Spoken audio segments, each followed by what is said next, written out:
Aleksandra Nenadic is a registered physiotherapist who opened her own clinic a year ago with a vision to provide tailored, hands-on treatment to each patient on a one-on-one basis. She discovered that through human touch combined with gentle exercises and stretches, she can help people feel better and have less pain without them having to take prescription medication. She is an adamant advocate of regular physical activity to improve strength, flexibility, and cardiovascular activity. Empowering other individuals to take an active role in their health inspires her to do what she does. Aleksandra, are you ready to rock this? Nervous, but I I think so. think You're so. ready. You know you're ready. We're bringing the heat. We're going to have a lot of fun today. You are now live on Becoming Your Greatest Possible Self. Thank you so much for coming on today and having a lot of fun with us. Thank you so much for having me. Really, it's a Absolutely. pleasure seeing you again and hopefully sharing some useful information with your audience. So let's do this. I'm sure we will. So before we dive into your journey and what you're working on, we always have a theme of the day. So today's theme is mother's love. So Aleksandra, how has this concept of mother's love shown up for you in your life and in your work, in your career, in your self-care? What does that mean to you and how has it showed up for you? Oh my goodness, that's a really interesting topic because I have an amazing mother. I really do. I think we all have, an amazing mother.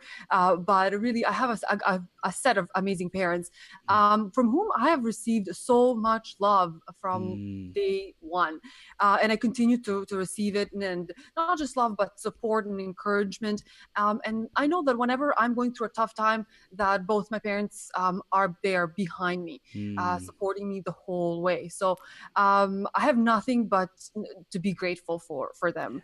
love it. And so I can just take this love and hopefully share with other people, my patients, my friends, colleagues, and so on. So that's what I'm just trying to do is really share what I have with everybody else. Mm. Yes, I love it. I love it. And I totally resonate with that because, my mom's kindness and her compassion, her love really radiates through me these days. I know I show up with tons of love and open heart, and I know it was because of my mom that I was able to be overflowing with love and give that to other people. Absolutely. Yeah, That's so it's amazing. I'm blessed. You're blessed. We're blessed. Everyone, if you love your mom, type in mom in the comments. And There you go. Alexandra, we're going to move on to you and what you're creating these days. Who are you? Tell us a little bit more. I read your intro, but why don't you share with our audience a little bit more about what you're working on and who you are these days? So I am a registered physiotherapist. I've been working in the field for about 4 years, but about a year ago, I decided to start my own thing. Hmm. So I opened my own little practice with the hopes of providing that personal, touch and one-on-one care for my patients, because I feel like that's what everybody deserves, is the best care possible, and not just somebody who brings you in because they want just another patient. Mm. So what I'm trying to do is focus on one person at a time, give them all my love, all my energy, all my compassion, and then hopefully send them off feeling better, feeling less pain, so that they can go back to what they were doing before. So if I can do that, I'm happy. Beautiful, beautiful. So it's all about empowering people to fulfill on their dreams. Like I have a dream of being healthy for the rest of my life, being mobile, getting back into action, getting back into doing what I love. And you help people who aren't able to do that or who are working towards that to speed up that process and get them there. Absolutely. And also just encouraging them and letting them know that, it is possible to feel better or Mm, to get past that struggle or the obstacle that they're facing. So it is about my treatments are about, physical pain, hmm. but deep down, I want them to know that, they are bigger than whatever they're going through. So Mm. uh, there's all that positive, positive aspect and a positive thinking Yes. behind that I'm Yes. trying to instill in everybody. Yeah, That instill, I cultivate, have them recognize that exactly. they can do it themselves. They can cultivate that and grow that Absolutely. themselves. Yeah. Absolutely. Yeah, awesome, awesome. I love it. Love the heart that you show up with. Amazing. So let's dive back into your journey, what it was like getting to where we are today. What were some of those challenges that you had to overcome, or how did you know that you wanted to do this in your life? I came to Canada about 22 years ago when I was 8 years old, and Hmm. just that in and of itself was a challenge. Mm. Coming from a different country, going through the difficult times that were going on at the time in Serbia. So all the post-war. Mm. The whole post-war situation was challenging, and then coming to a new country, though it's a free country, it has offers a lot of things. It does come with its challenges, right? Yep. So as good as it was coming here, it wasn't always nice and fancy. You know what I Yeah. mean? Sunshine and Uh, rainbows. no, exactly.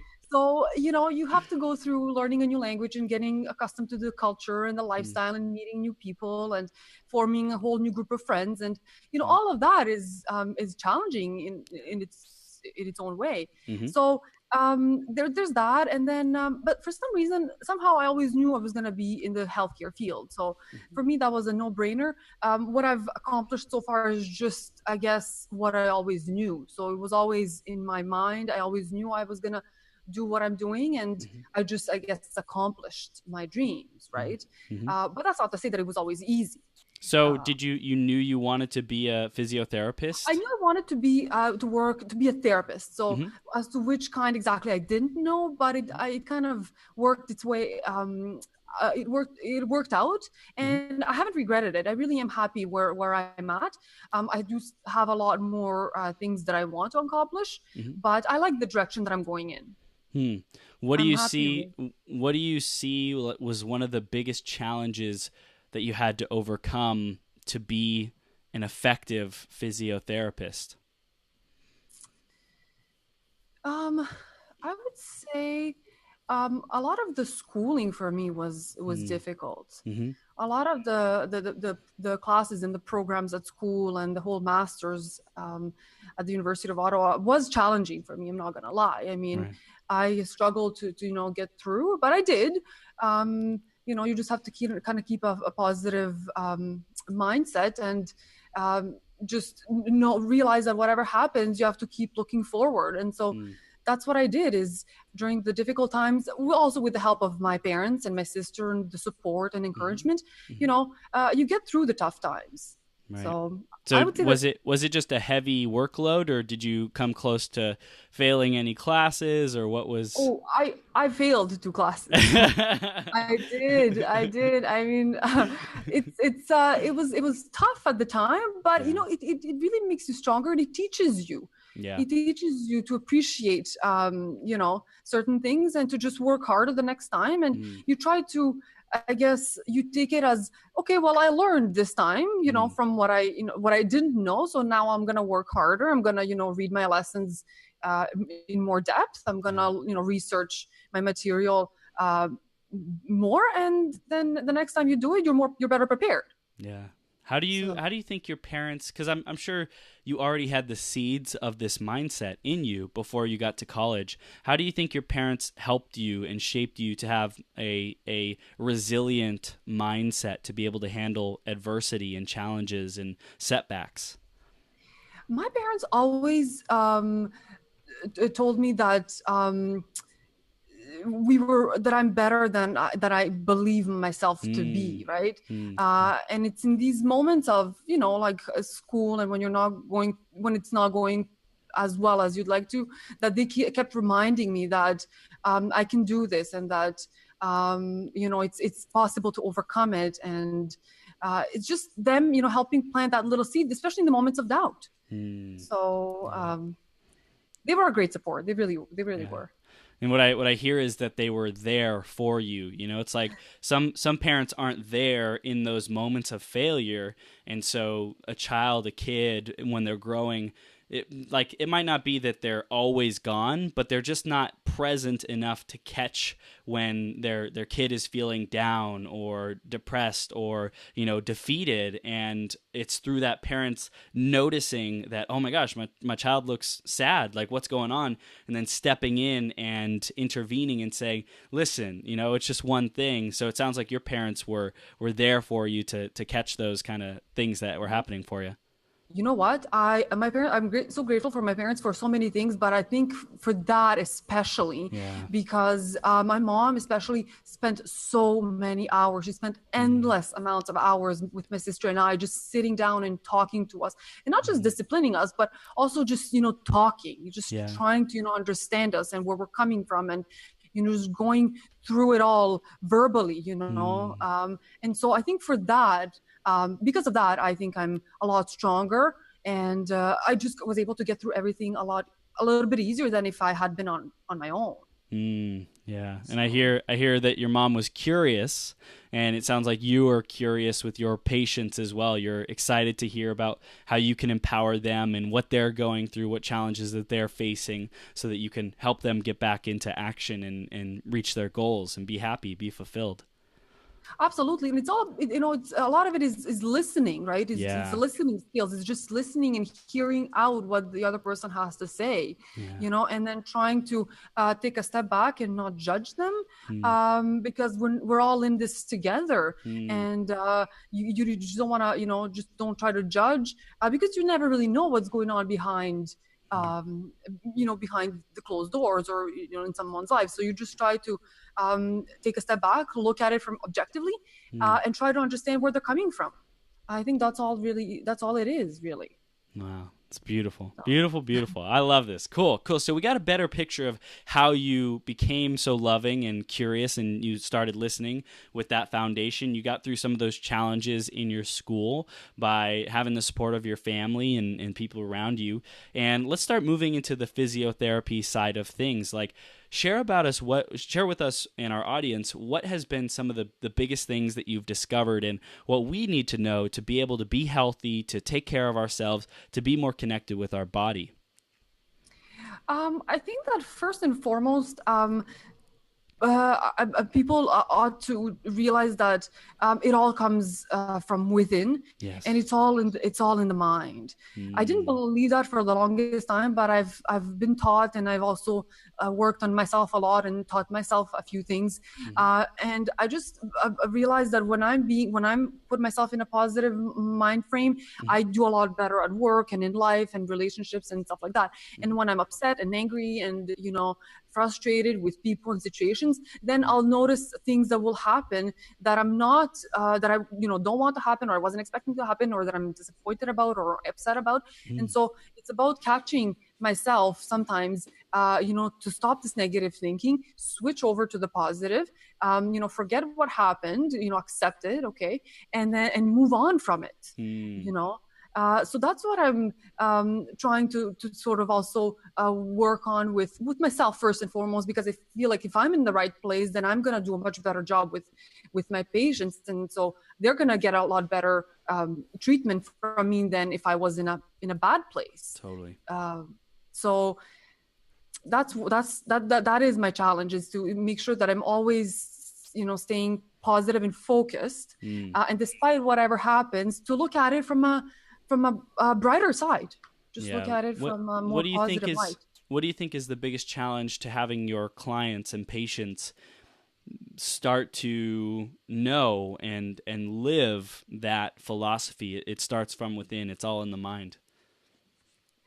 Maybe the biggest challenge is that like when it comes to patients and their pain and or discomfort and limitations, is that a lot of these people will have had it for a long time. So when you feel that you have pain for a long time, it's not going away, it's harder to believe that it will go away. Totally. But it is possible to reverse it.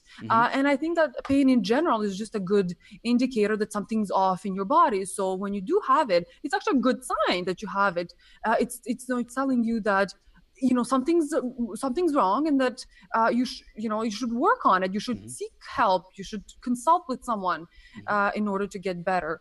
So I think that's what people should keep in mind, is that whenever something's off, well, it's not necessarily a bad thing. It's just a matter of looking into it, working on it, and just, have faith that it's all going to work out in the end. So I love this because, especially the part about if you've had pain for a long time, like we become unconscious to the possibility of, well, maybe I don't have to suffer with this anymore. Maybe there's something I can do. It's like people get into that cycle, into that rut of, man, well, I'm just stuck with this. I'm in kind of in victim mode, right? Like I can't do anything about this. I'm not able to do it, and I'm just stuck with that. But what we're saying is, it's a good thing that you notice that there's pain. It's a good thing that you're aware that your body tells you and communicates with you that something is not in alignment. And now it's each of our own individual responsibilities to be curious and to find out and to discover and search and seek and have faith that we're going to find a solution, that we're going to find a way to resolve this pain and get our body back into full alignment. I couldn't agree more. Honestly, I really love the way you said that. And I think that's it. That's step number one, which is super important, because if you don't recognize it, if you're not aware of it, then you really can't do anything about it. But if you do recognize it, you've already accomplished step number one. So then you look for, how to get to step number two. And it's all possible. It's with, with a little bit of help from, a few people, everything is possible. Yeah, it's really cool because, I mean, for most people, they probably don't even know where to start. They're probably going to go to their like doctor, and maybe that's not the best solution because the doctor is going to prescribe medication, right? So what do those people do when they feel like something's not quite right? Like, where do they start? How do they get the answers that they're looking for? I would just suggest to everybody to talk to friends, colleagues, family members, relatives for ideas and advice. I'm surprised actually to the number of people whose doctor never recommends either physiotherapy or acupuncture even, or massage therapy or anything like that. Instead, they will just give them medication and then make them believe that's the only way. And I honestly want to pull my hair out every time I hear that, because it's just not fair. It's really not fair. That people have to depend on chemicals and drugs to get better, when the issues can be completely different. It could be if it's stress, I recommend to people to just go for a walk, take some fresh air, or to do some deep breathing. And it can be as simple as that, right? It doesn't have to be any kind of fancy treatment. It can just be just relaxing. I love it. I love it. So one thing I didn't clarify for our audience, anybody who's wondering, is the definition of physiotherapy. If you can give us what that is, what it isn't, and how it relates to regular medical practice, doctors, and you mentioned a couple other modalities of massage therapy and acupuncture. So why don't you just give us the whole world of what is and what isn't around those things? So I'm going to talk for physiotherapy, right? Cool. About physiotherapy, because I'm a registered physiotherapist. And that it's just a discipline where we assess a person's limitations that can be due to an injury or disability, a disease, whatever it is. So what I'll have my patients do is have them, describe me their pain, tell me what they can do, what things that they can't or that they would like to get back to. And then based on that, I will provide a treatment. A treatment can include work on muscles. So a lot of it looks like a massage, though it's not, but it works a lot. It's a lot like it's release of the muscle and the soft tissue. A lot of it is also working on the joints to decrease the stiffness. Okay. So for example, people who sit at a desk for a long time will develop stiffness in their low backs and necks and shoulders because of the prolonged posture. And then a lot of it will also include exercises and stretches that people can do on their own at home in order to get better and to maintain what has been done in therapy. So there's that, and then there's a huge component of pain management and pain relief. So I think that a combination of all of that, and a lot of education too, right? Just teaching people how they could be, sitting better, doing exercises better so they don't hurt themselves. So in a combination of all of that, we're able to help people feel better and get back to their activities. Awesome. Yep.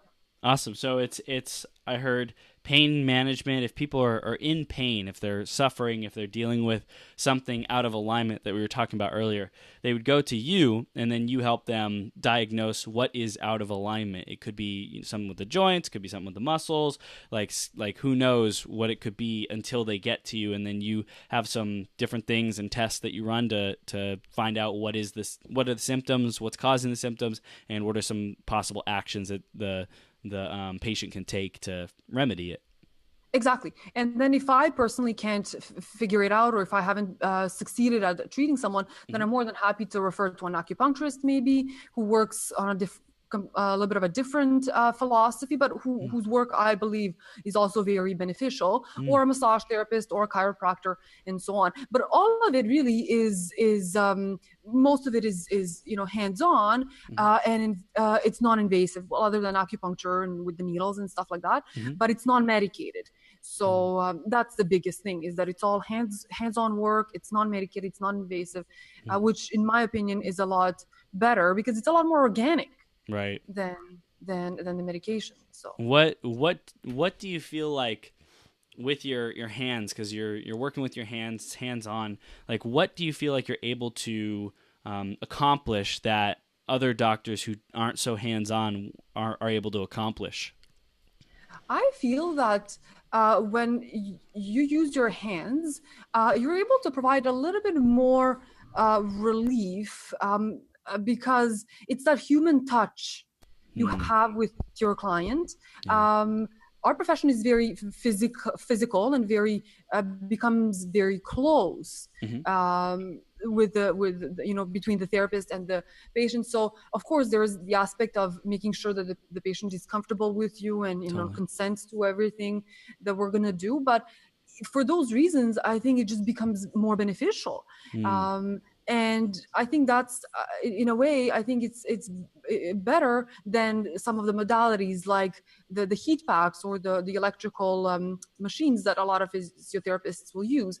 Is that those machines don't provide that human touch, which I believe is very beneficial, not just for physically but also mentally.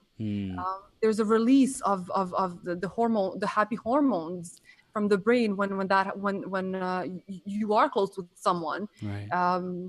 Which again helps even more with the healing process. It's beautiful. I love it. So people could be using physical or machines, and the machines they accomplish the result. And if we can put, it's like human to human connection, that's the strongest. That's what's going to cause the biggest chemical response, the happy chemicals, like you said, like having people be able to heal more, because it's that physical human interaction that causes the healing. Knowing someone is caring about you, caring for you, and appreciating you, and taking the time to make sure that we're in proper functioning order, versus I'm just going to go sit on this machine for 30 minutes, 60 minutes. It's a lot more, there's a lot more compassion, there's a lot more warmth, there's a lot more love that we might feel in that space. Exactly. That's exactly what I was trying to say. And in my opinion, that's what it is. Some people may disagree, but that is what I believe in. So that's the kind of treatment that I try to reinforce here in my practice. Beautiful, beautiful, beautiful. So we get this mindset down, and thank you for sharing your definition and how you relate to it. We get this mindset down. We start looking for the answers. We start noticing that things are out of alignment.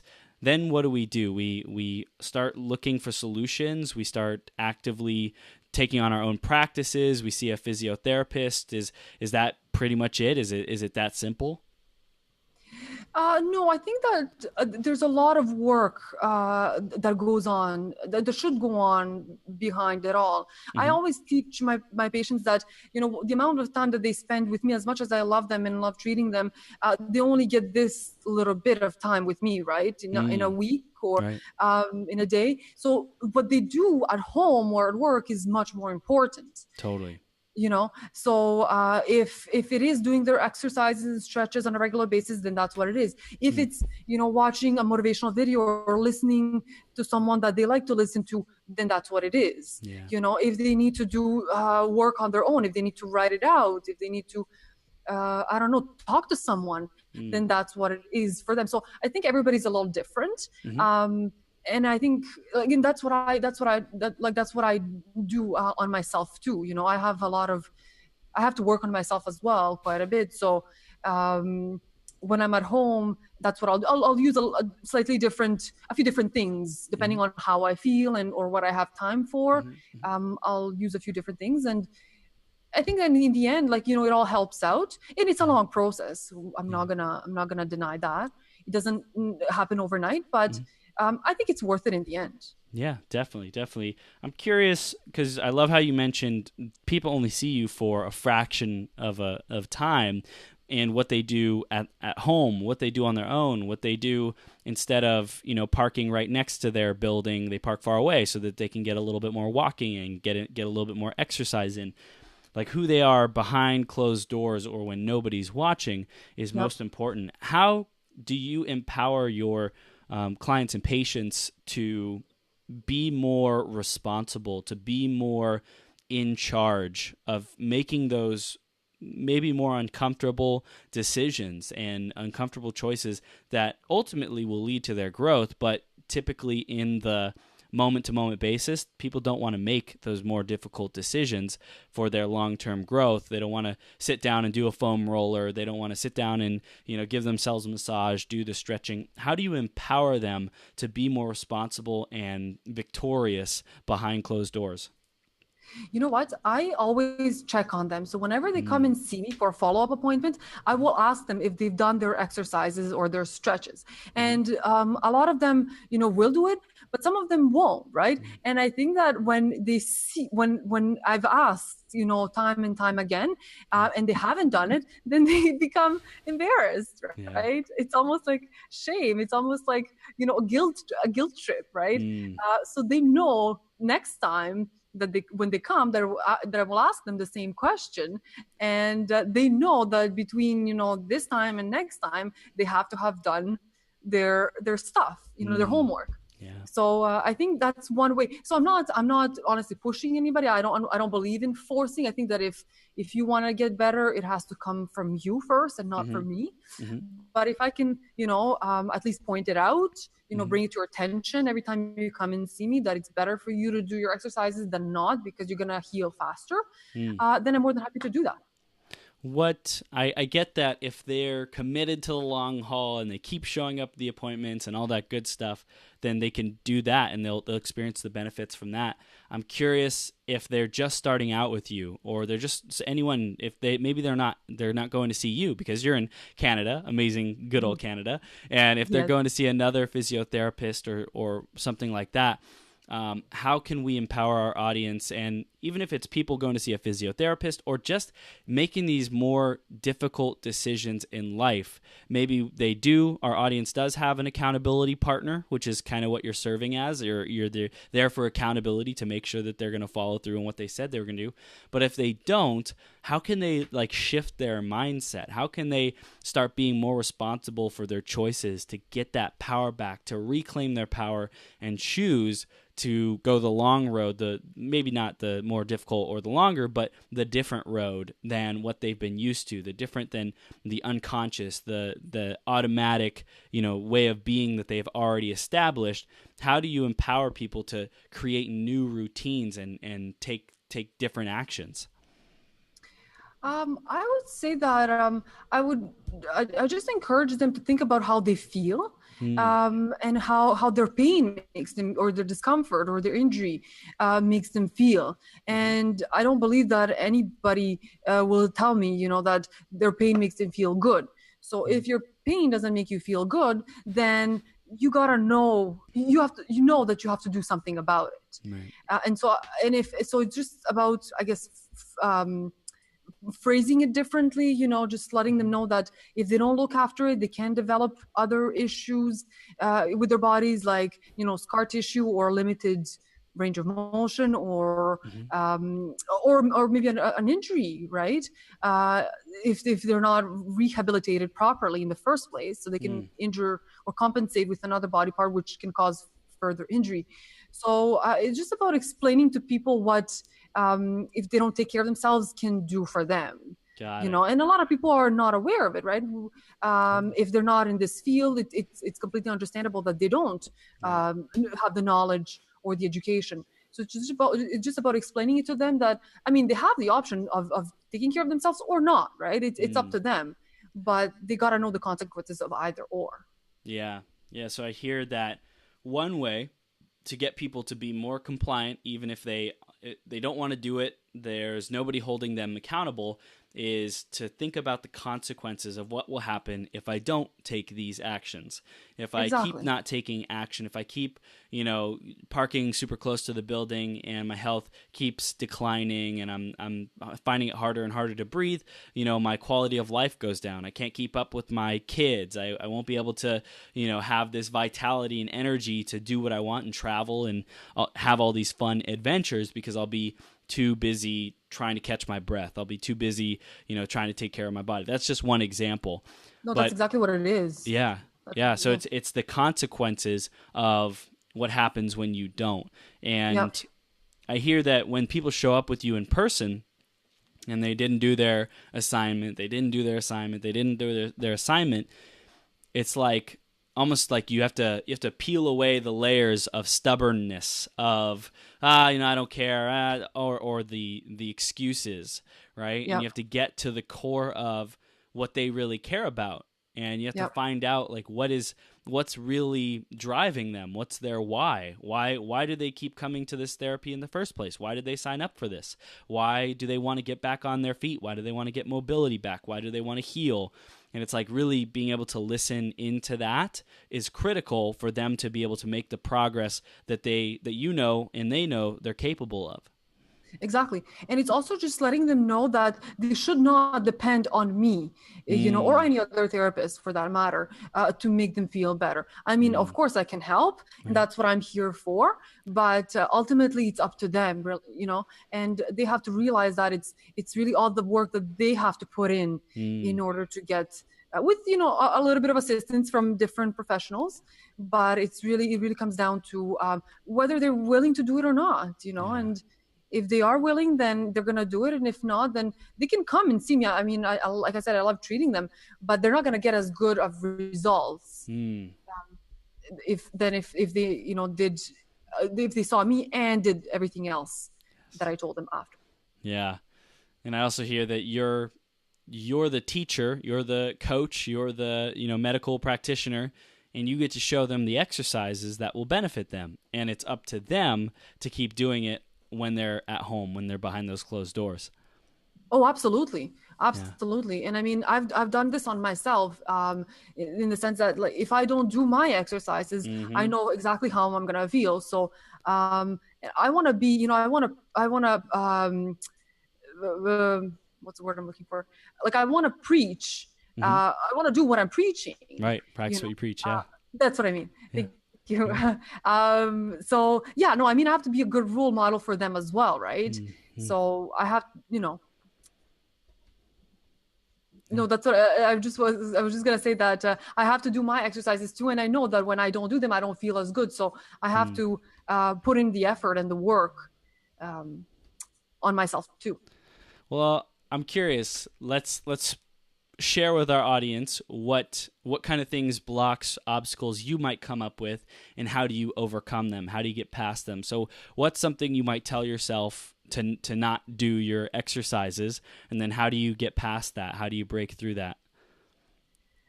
To not do my Yeah, like exercises, if you make an excuse or something. oh, it'll just be pure laziness. It'll be pure laziness, or it'll be I can't even use excuse of having no time, because right Mm. now I do have quite a bit of time on my hands, and Uh-huh. and I've been really good at sticking to my workout schedule. But if it's not that, it's pure laziness. Mm. And so even when I do feel lazy and I don't feel like getting off my couch, I just force myself to get up, because I know, and I really do, after I work out, I feel so much better. Mm. So I So know is that what you tell yourself? Like you're sitting on the couch and you're like, I need to do this workout. Oh, but I don't want to. And then you say, oh, but I'll feel so much better after. Is that like, pretty much, yeah, honestly, pretty much. yeah. That's all I have to tell myself. And then I just do it, and I do feel a lot better. I Mm, really enjoy working out. So that's why I'm encouraging a lot of people to just use exercise, mm, as their therapy, or compass to feeling yeah. better. What if people are afraid of what they might find out when they go see a physiotherapist, or they're afraid of, let's start with that one. Like, what if they're afraid of like it being so bad? They don't want to find out. They don't want to, like look underneath the rug to see all the stuff that they've swept under there.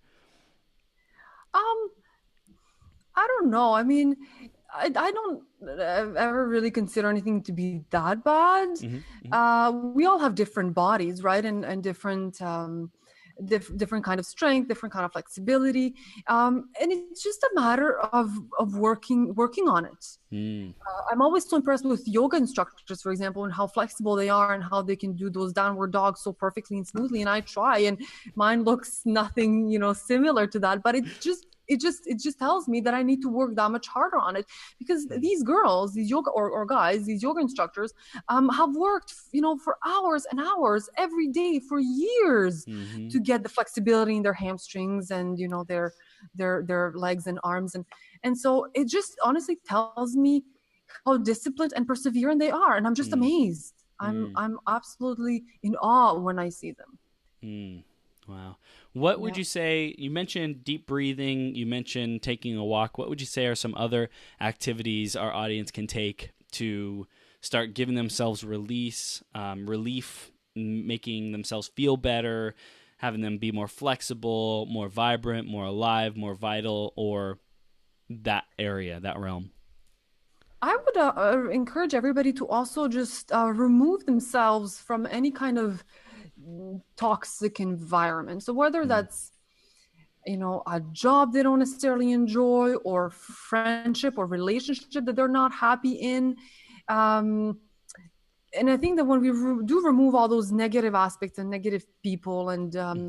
um, people not really helping us feel our best, Hmm. then a lot of the problems do go away.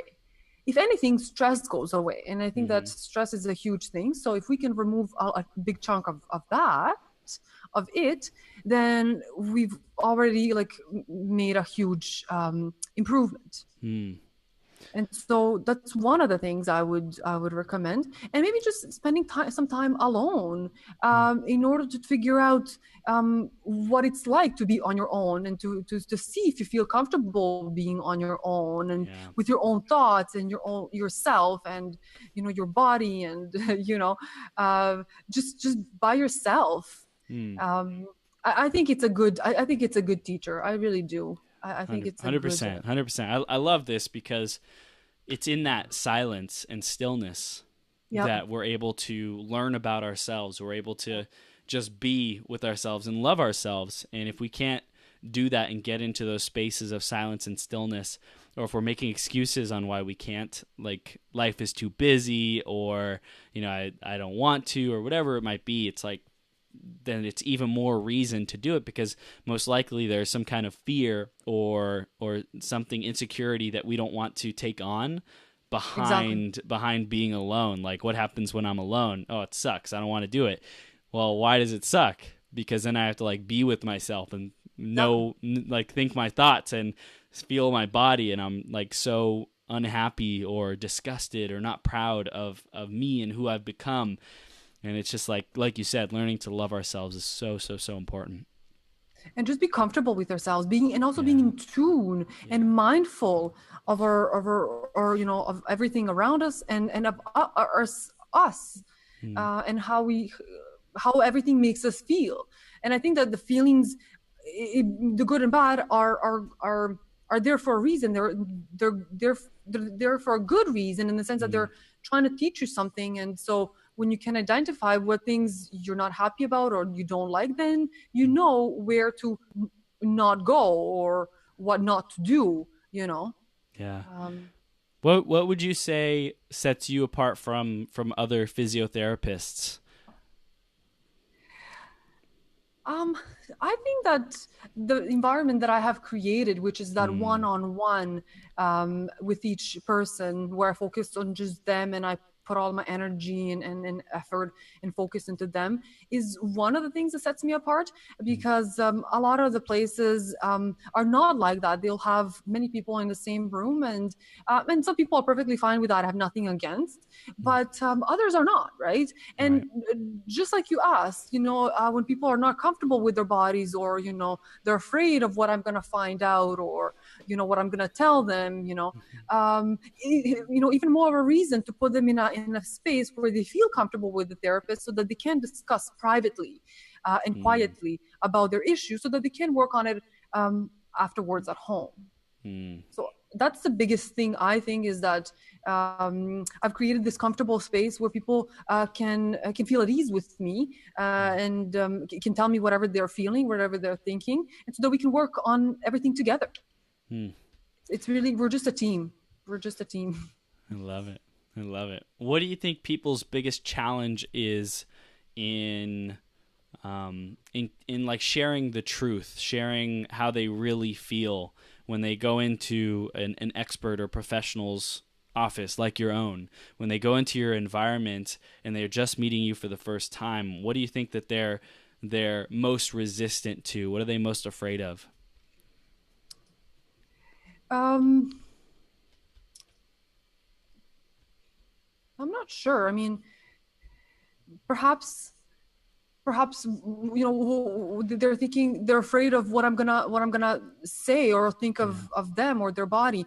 And having treated so many people with all different kinds of limitations and issues, I don't look at I don't look at it Mm, that way. I mean, I'm a therapist for a reason. I'm not there to judge. I'm there to help you.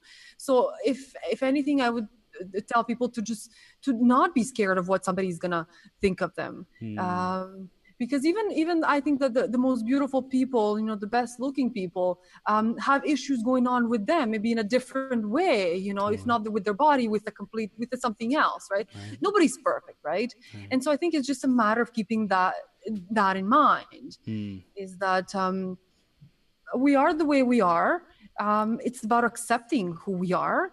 mm, If you can do something to make yourself feel better, mm, then all the power to you, you know. Um, but I think that, yeah, it's the fear that holds people back mostly. mm-hmm, mm-hmm. The fear and the insecurity, which is fear, basically, Right. Right. that holds people back. What do you think is a way to get past that fear and that insecurity? You mentioned accepting who you are. Is there any practice? We talked about being alone. Is there anything else that you recommend to love ourselves, to be with ourselves and accept ourselves? Um, I think that with that, the Mm-hmm. way I would kind of encompass all of that is through meditation. Mm, So doing a lot of that kind of work and the deep breathing kind of work, and if anything else, then talking to someone. mm, um, a lot of people, I think, are afraid of opening up to someone, and I do agree that to an extent you have to feel comfortable with a therapist or mm, a so it's just a matter of finding the right person for you, or the person that is willing to listen to you, and mm, somebody that you believe is going to give you the best advice back.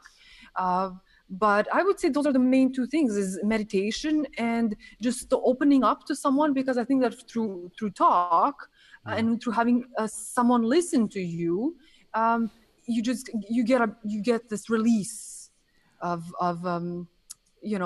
all these negative things that you might be holding inside, Mm, which is all again therapeutic, yeah. which is all again supposed to help. So Yes. Yes. yeah. And you mentioned that you focus on in person. You create this amazing environment in person. How does the internet and online technology, how do you see that impacting your practice in the coming years and decades in terms of being able to serve people? And, is the internet going to take away the in person? Can it add to it? How do you feel like it's going to impact it? I don't think think it's gonna take away. I think I'm gonna keep my practice for a long time, but I do want to be able to reach more people than just the ones I can physically see here, right? So the way I was thinking of doing that is, and I've started doing I've done some videos on Instagram and Facebook, and I post those about once a week. But I do want to create some kind of program for different injuries or different issues that people may have, and then teaching people these things, exercises and stretches, and giving them education through these these programs and these videos. That way I feel I'll be able to reach a lot more people than just the ones that can come and physically see me. So I don't see internet as being as negatively impacting me. As a matter of fact, I think it's going to positively impact me, because it's going to allow me to reach so many more people. Yeah. Wow. Okay, beautiful. So what do you think people's biggest challenge is to building that trust with you when it comes to online? They don't know you. They're getting to connect with you. Our audience says, oh, Aleksandra, she's got some great information, and I'm still like learning how to trust people. Let's say we have someone who's still learning how to trust people in general. What could you say to them to build that trust and let them know how much you care about them and how much you appreciate them? I think I would share with them my story, where I'm coming from, the reason why I want to help them, and that's because I have received, like I said, a lot of love and support from my parents. So for me, it's just about giving it back. And I think that if people can relate to that and understand that, and if they can do it, if they believe they can do it through the little things that I'm going to show them, then I'm very happy to share it with them. So I think it's just about being honest, being on with them and with myself, and letting them know that I'm there to help, that I'm not perfect, that I'm learning as I'm growing, and that if I do make a mistake, well, I'm just another human being, and if they have something that they're not comfortable with, or then that's okay too. We're all in this together. We're all on here on this planet to learn, and I think that's the biggest thing. I love it. Yeah. Yeah. All right, Aleksandra, you love stretching, right? You love like getting the body more mobile, expanding your capacity, right? Yes, I do. Okay. How are you stretching yourself this year, 2018? How stretching like yes, personally. Yes. Oh my goodness. Okay. I try to challenge myself actually as much as I can. So I'm trying to learn more about business and about how to run a business. Yes. First time I'm doing it, right? It's been only a year and I've learned a lot already, but there's so much more to learn. So I'll for example pick up a book on finances or on business. Or I'll listen to a video on YouTube by a business coach or somebody who has made a lot of money, for example, and I'll just listen to what they have to say and try to implement that into my own work. And then I'll on another level, I will also work on myself and just try to be happier with myself, be more understanding as to why things are the way they are and why they're not the way they're not. Right. There are some things that like I thought were going to happen by this point in my life, they didn't. And I mean, I try not to beat myself too much about that either. I guess I'm trying to accept things the way they are and just have faith in that. It all happens for a reason. It all happens for a reason, and like have faith that it's gonna all work out in the end. What would it look like if you now had a ton more acceptance and faith? What would be different in your life? I think I would be a lot better, not just financially, but just I don't know, just maybe just, I don't know if I want to say happier. Not that I'm sad or anything, but there are moments when I doubt myself and I'll, question some things, and I know that that's what's preventing me from. It's my beliefs. It's what's preventing me from. So it's about changing my beliefs and the whole system, inside, and that's what I'm working on, honestly. Yes. I love it. I love it. I love it. So, what are 3 things you're grateful for, Aleksandra? Oh my goodness, I'm so grateful for my family. First and foremost, my parents and my sister. I have the best 3 people in my life. I'm super grateful for having found a job or a profession that I enjoy doing every day 100% of the time. I cannot be thankful enough for that, because I hear so many people, getting stuck in a job that they're not happy with. And I'm just like, that's so too bad, because we have so little time on this planet. And if you can't make the most out of it, I pray that everybody finds work that they're, ecstatic about. I really do.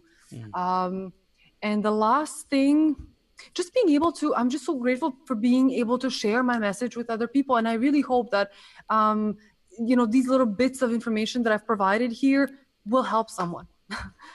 If not a lot of people, at least one more person. That's right. One step at a time. That's how we build. That's how we build, brick by brick.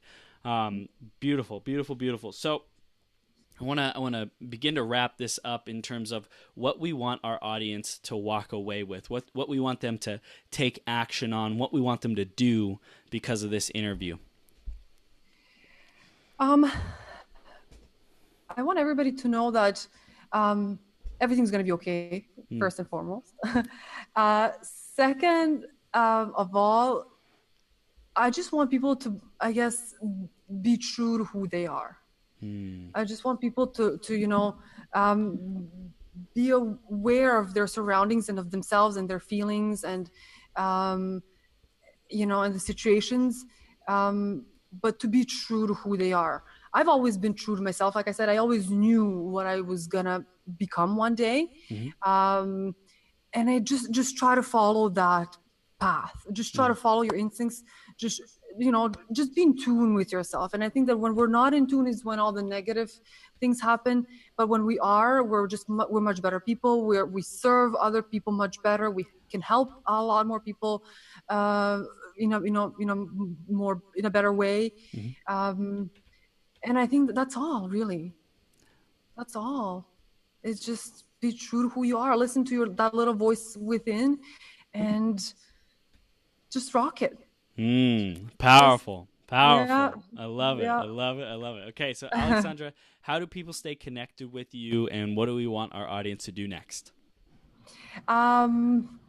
I want my audience to just spend more time outside, just doing gentle exercises, whatever they may be. Even a gentle walk or a stroll through the park is better than nothing. I think we all get caught up so much with this technology and, the phones and the computers. It's, we've almost all become addicted to them, but I think it's time we just put it aside for a bit and just, spend some time outside in the nature. And then, and in order to reach me, if anybody so wishes, they can do so through my website at www.anphysio.ca. Perfect. I love it. I love it. And what's the? I want to get the big vision, because we know you're self-aware, you're highly intelligent, and you're clearly building an amazing life. So what's the picture of your amazing life? Paint that picture for us where you're headed. So a bigger life would be, well, a bigger business, one that I can reach more people with. And, just, a healthy, happy family, really, family life, personal life, more time, also for myself and for some traveling goals that I have set for myself. But it's all just about being, in the moment and being happy with who I am. And if I do reach those goals, then that's great. Really, that's amazing. But if not, you know what? Like, again, it's just about being happy and in the moment.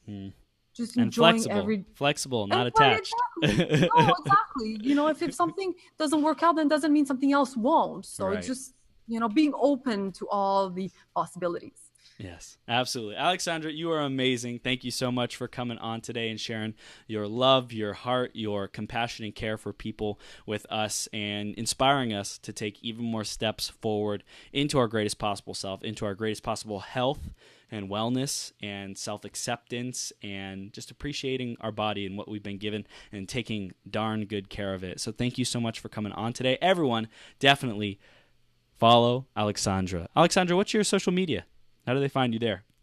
So it's Aleksandra Nenadic Physiotherapy for Facebook, and Aleksandra Physio for Instagram. Beautiful. Awesome. Definitely follow Aleksandra, and she's going to rock the house in this lifetime. So, Aleksandra, have the best day ever, okay? Thank you so much. Thanks All right, a lot. See you soon. Bye now.